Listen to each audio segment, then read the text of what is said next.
y social en Panamá. Bienvenido. Estamos invitando, ya tenemos acá a nuestra compañera profesora Maribel Gordón. Compañera, muy buenas tardes. Estamos en La Voz del Suntrax y de los movimientos sociales por KW Continente y por las redes sociales de Suntrax Panamá en Facebook y en YouTube. Primeramente, sus primeras palabras, valga la redundancia, para nuestra audiencia. Sí, buenas tardes. Un saludo a mis compañeras de La Voz del Suntra y los movimientos sociales, a todos aquellos que nos escuchan esta tarde, por estar compartiendo este espacio para la reflexión sobre temas nacionales álgidos que afectan a la mayoría de los panameños y las panameñas. Así mismo es, profesora. Profesora, iniciemos hablando por sectores, pues vamos a tratar de aprovechar este tiempo que nos resta del programa, la economía panameña, que es una economía que ha sido, ¿qué le digo?, devastada, puede decirse, con muchos problemas, pero que tenemos un pueblo que quiere salir adelante.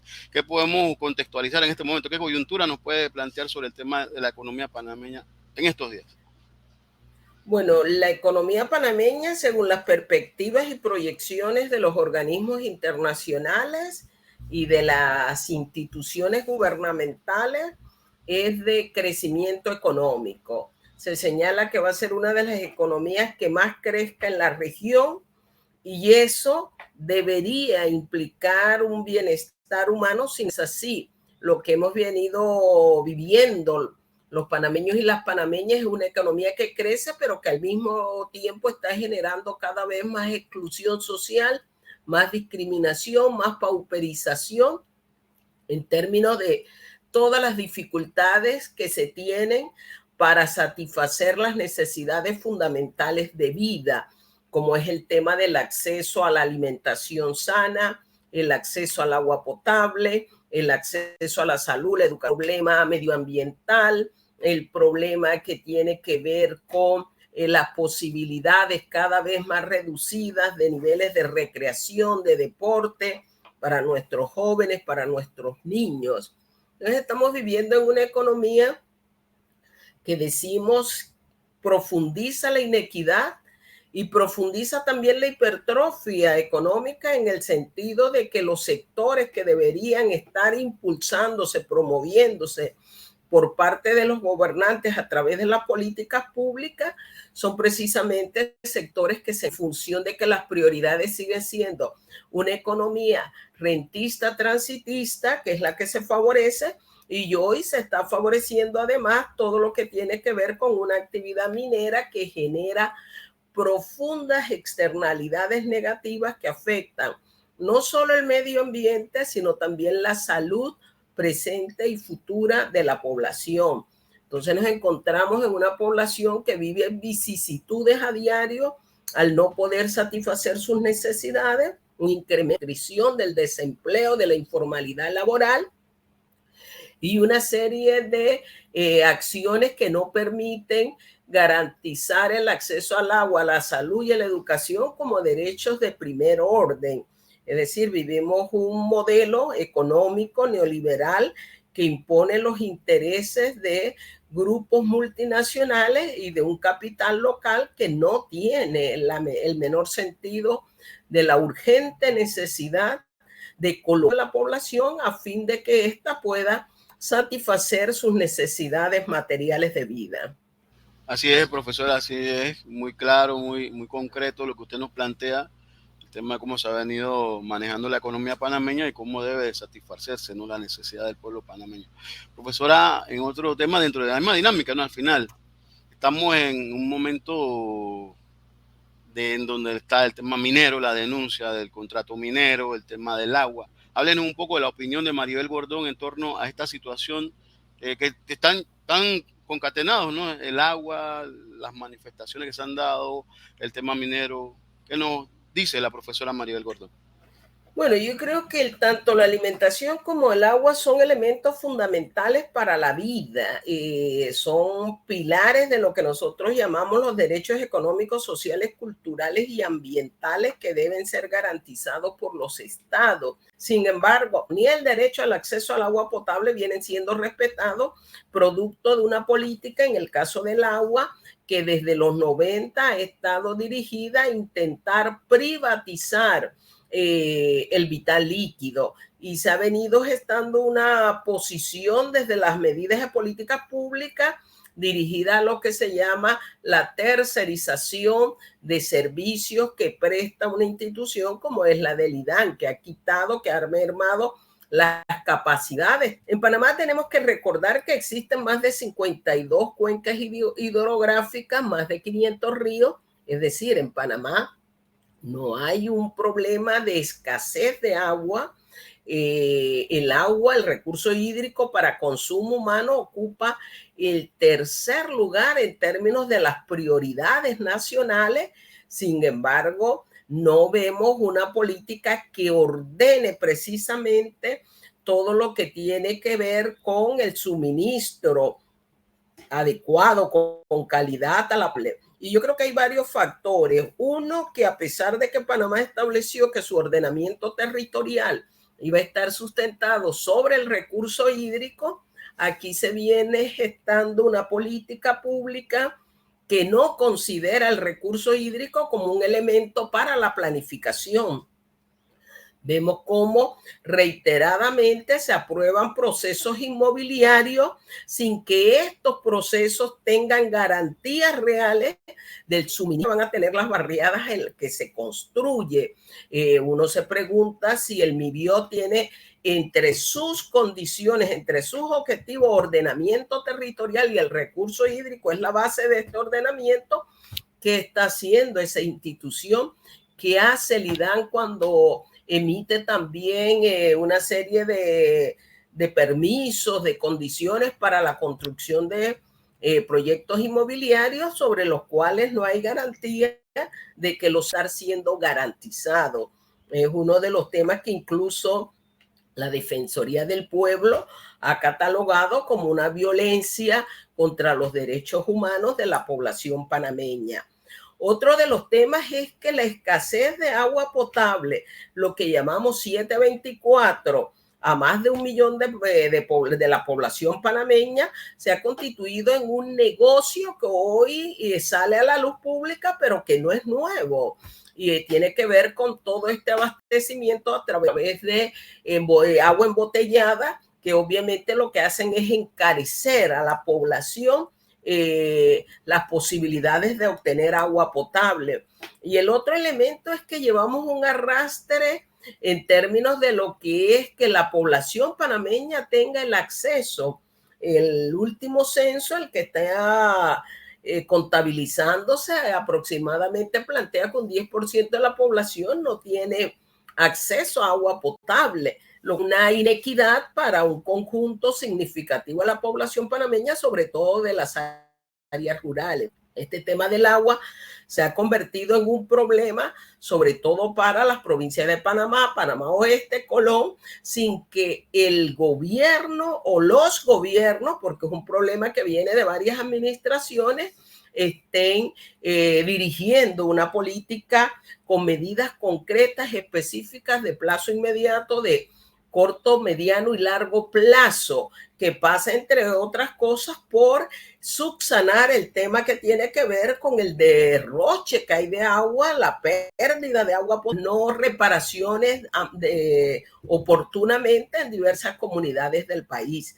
Y creo que este es uno de los problemas más sentidos, que se ha hecho sentir con fuerza en la coyuntura, en la medida de que hay una población que no tiene agua 724, una población que la recibe intermitentemente, y una población que sí ve, sin embargo, los costos de lo que es pagar el servicio del agua del IDAN, que no lo proporciona, pero además tener que invertir en la adquisición. Filosofía de una empresaria que decía que si creíamos que era derecho, que teníamos que irlo a buscar al río. Y esto expresa la política económica que imponen los gobiernos para favorecer los intereses empresariales. Y profesora, y en ese marco de ideas y todo este tema del favorecer y cómo se va manejando la cosa pública, se dan escándalos, ¿no? El tema de las tierras, que no es solamente actual, se ha venido dando desde muchos, muchos años atrás, y cómo se acaparan tierra para favorecer a una, dos, tres personas o familias, y que no resuelven los problemas nacionales del pueblo. No, nosotros hemos venido denunciando desde hace años que en Panamá está privando una política de otorgamiento de recursos públicos sociales a manos privadas, es decir, leyes, normas, contratos, convenios personalísimos para favorecer a ese reducido grupo que ostenta el poder económico. En el tema de la tierra es evidente que desde hace varias décadas y después de la invasión norteamericana a Panamá se han vendido tierras, se han cedido tierras, se han tramitado tierras de manera rápida, a bajos costos en todo lo que venía siendo las riberas de las playas, ríos, lagos, en áreas donde se supone podrían haber las probabilidades de material metálico, es decir, de minería, y ahora se está señalando una condición propia en las áreas de las riberas del canal.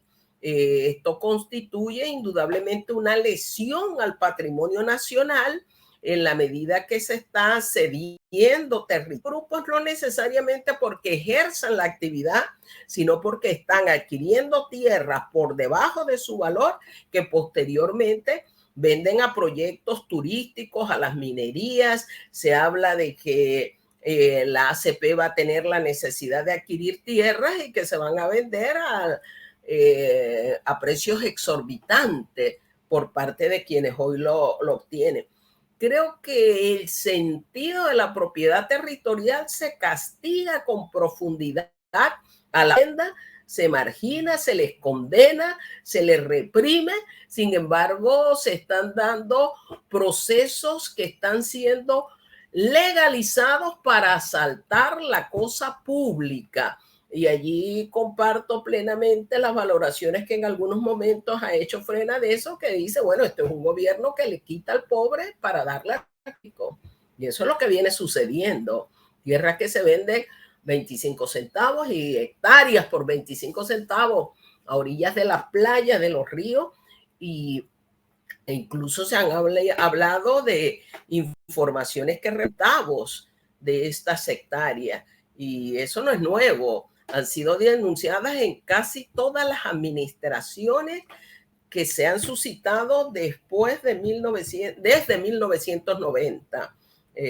Se le han vendido a diversos representantes, familiares, diputados, socios de las estructuras del poder económico y político del país. Interesante este planteamiento, y también leíamos reciente el escrito del compañero Genaro López, que sale en La Estrella, donde hablaba del divorcio de las políticas públicas con las necesidades sociales identificadas, y lo subraya aquí eso que escribía él: 32 millones de incentivos fiscales para el tema del turismo, que al final son subsidios. Al final, ¿qué nos puedes hablar de eso, profesora? ¿Qué nos dice sobre ese tema del divorcio, estos créditos fiscales, en fin? Sigue el despilfarro del dinero nuestro. Sí, creo que hay una política presupuestaria que ha estado dirigida a que los ingresos del Estado, que fundamentalmente provienen de impuestos y son los sectores asalariados los que pagan los impuestos y las capas medias en este país, están siendo utilizados para favorecer estructuras de algunas actividades económicas con nombres muy personales. Por ejemplo, el incentivo fiscal a proyectos turísticos, en donde en estos momentos se hablan de 2 proyectos que ya han sido favorecidos a pesar de todas las denuncias y demandas que se han interpuesto ante las estructuras judiciales, que sabemos que no responden a la velocidad que requiere la nación panameña para defender los intereses del pueblo panameño. Entonces, es una política que sigue y que a la cual se suma, por ejemplo, toda la carga de la evasión impositiva que existe, por ejemplo, en el caso del impuesto sobre la renta y un conjunto de actividades económicas que son exoneradas del pago de este impuesto. Hay privilegios también, sobre pretexto de traer inversión extranjera directa a nuestro país, de exoneraciones fiscales. Al final son transferencias que hacemos desde el Estado a determinados sectores, porque fíjate que no tiene la misma connotación las posibilidades y oportunidades que se pueda brindar, por ejemplo, al micro y pequeño productor, al micro y pequeño empresario. Cuando uno valora la carga tributaria a favor de quién se beneficia, cuenta que son los grandes capitales y no los sectores que tienen el mayor interés en lo que los economistas denominan la economía doméstica, es decir, la economía nacional. A la evasión está también la ilusión y creo que un manejo presupuestario que no es transparente, que no se corresponde con las prioridades del desarrollo nacional y social, sino que por el contrario sigue insistiendo en una política suntuaria que significa de nuestros recursos. También, ¿no? Recordar esto que se ha venido dando con el tema de la comida, como usted bien dice. Sí se favorece a algunos sectores dándole estos créditos, pero al que debe de pagar, al pequeño productor, un microproductor, a duras penas ni se le paga o ni se acuerdan de ellos. Y en fin, eso también afecta en el tema de la alimentación, como usted bien ha dicho, la alimentación saludable, el tema de la salud también es afectada, el tema de la educación. ¿Qué nos puede hablar de esos sectores también que están en ese marco de cosas, ¿no? Allí yo que en este país se está cuestionando mucho las transferencias a las familias, pero no hay un cuestionamiento de las grandes transferencias que se hacen a algunas empresas del poder económico. Y yo creo que es hora de que haya una política económica de carácter fiscal que mire precisamente la disponibilidad y la disposición de nuestros recursos, de nuestros ingresos, a fin de favorecer el desarrollo nacional y social. En términos de lo que es la acción saludable, por ejemplo, quien habla, Maribel Gordón, desde el 2000 ha venido insistiendo en la necesidad que en este país se proyecte solo una canasta básica de alimentos. Y esa canasta básica de alimentos es la canasta saludable, que sea garantía de una población con requerimientos nutricionales, calóricos adecuados, pero que además sea garantía de una población que a futuro no va a tener las mismas carencias y las mismas términos nutricionales, pero también de perspectiva de una población enferma porque no logras alimentarse adecuadamente. La FAO decía que a nivel global los precios de los alimentos vienen en una ola descendente.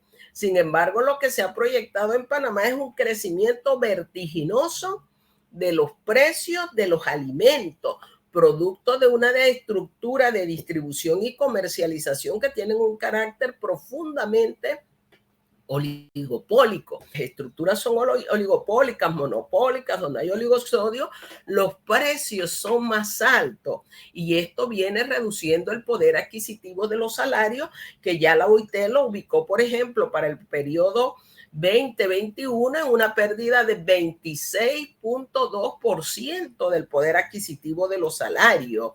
Lo cual es preocupante, y es preocupante dado una política de estancamiento del salario nominal y de disminución del así toda la población trabajadora. Y también una contracción del poder adquisitivo de lo que llaman hoy o han querido llamar como emprendedores, que realmente a veces no logra ni siquiera cubrir los gastos para el funcionamiento de sus pequeños negocios.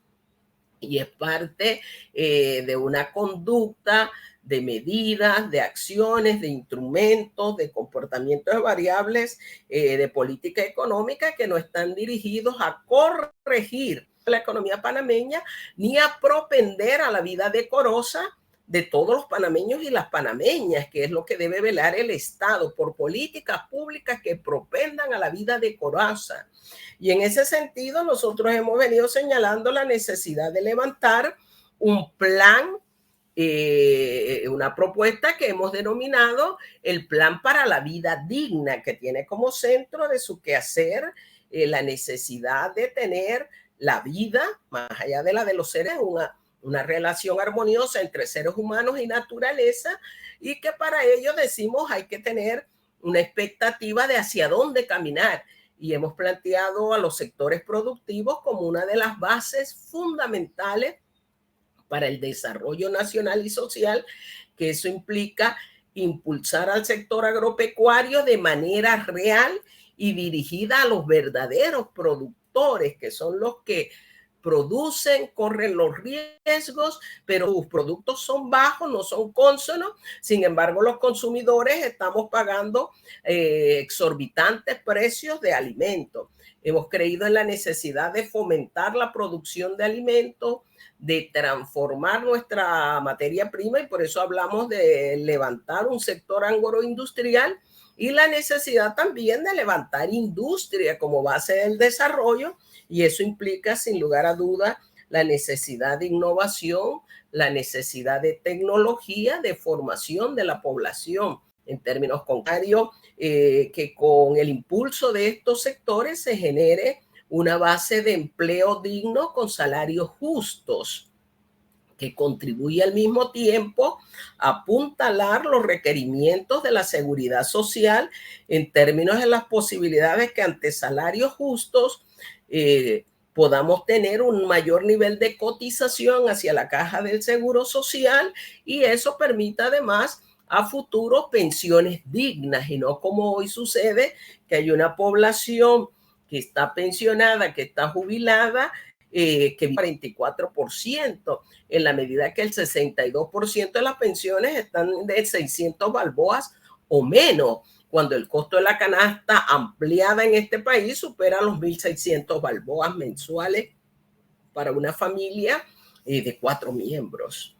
Así es, profesora, y todo esto pasa también por la administración del Estado. ¿Quién va a administrar el Estado? Ya estamos a 12 meses y 2 semanas aproximadamente de las elecciones.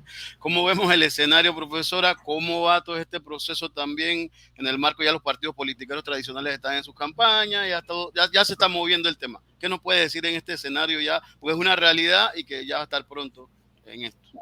Bueno, estamos en un año preelectoral y vemos como siempre a una estructura de partidos políticos tradicionales que levantan el mismo discurso de cada 5 años. Hoy son los preocupados por los pobres, porque no hay agua, porque no tenemos el derecho a la salud, la educación, la seguridad, la vivienda. Gobiernos en lo que se refiere a la partidocracia. Algunos partidos nuevos han sido referentes de otros partidos tradicionales, han compartido esos espacios, han sido funcionarios con direcciones importantes en las gestiones gubernamentales.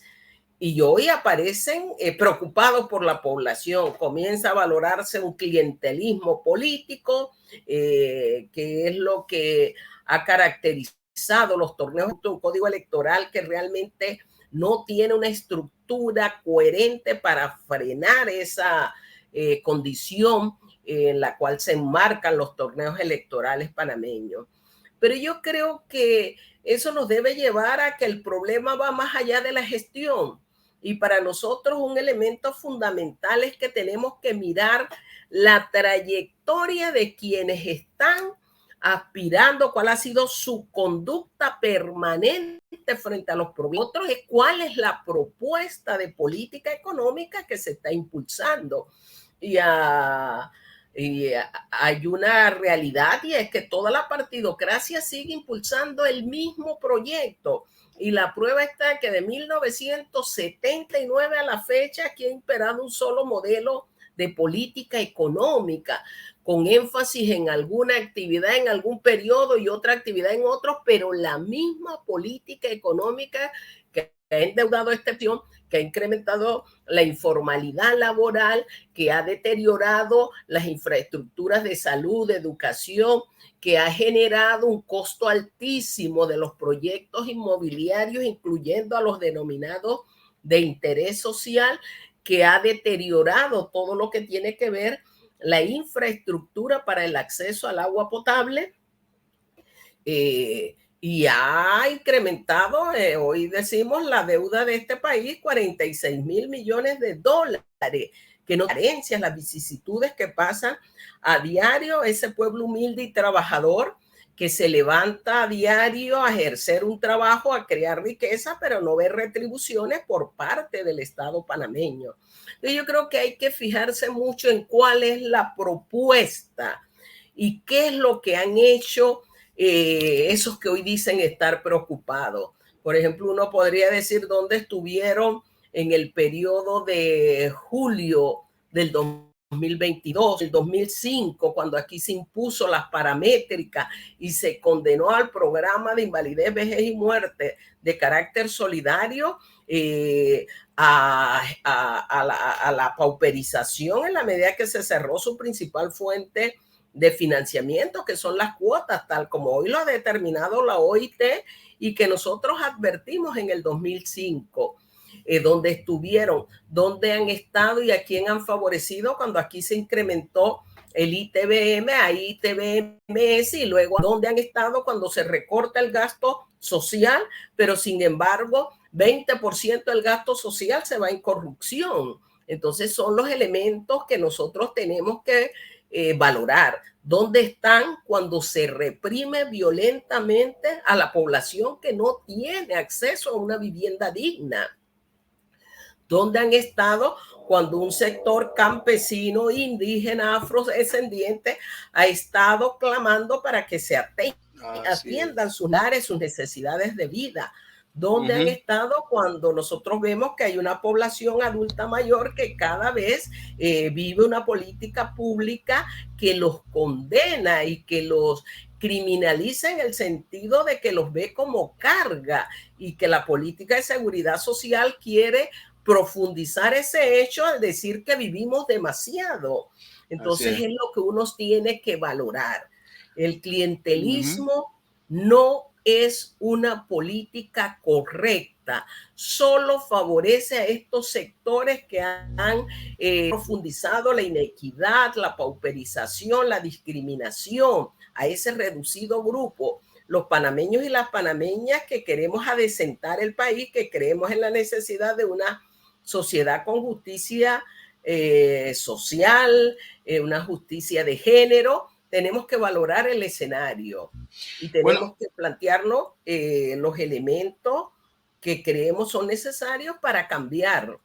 Hay que cambiar. Hay que cambiar. Buena reflexión, profesora. Como usted sabe, el tiempo en radio es reducido. Ya se nos acaba de terminar el tiempo. Queremos agradecerlo. Ya la invitamos desde ya. Cuando usted considere la voz del centro de los movimientos sociales, las puertas estarán abiertas, y además también en otros escenarios, porque la voz del Sundra también es en Instagram, en Twitter. Estaremos ubicándola en su momento. Muchas gracias, profesora.